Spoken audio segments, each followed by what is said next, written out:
నిన్న హైదరాబాద్ పరేడ్ గ్రౌండ్‌లో మహాసభ జరిగిన విషయం మనందరికీ తెలిసిందే.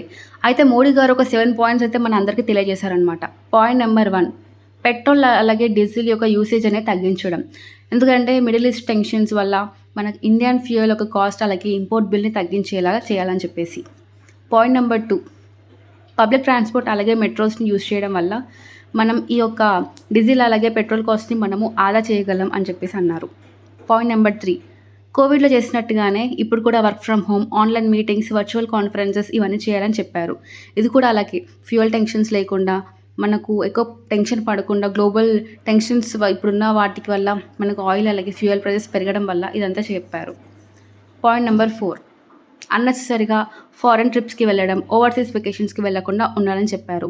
ఎందుకనంటే మనీ మనం అక్కడైతే అబ్రాడ్‌లో స్పెండ్ చేస్తామో డాలర్ యొక్క అవుట్‌ఫ్లో అనేది ఇండియా నుండి చేయడం వల్ల మనకు గ్లోబల్‌లో అన్‌సర్టెనిటీ అనేది ఉంటుందన్నమాట. సో, ఇది అవాయిడ్ చేయమని చెప్పారు.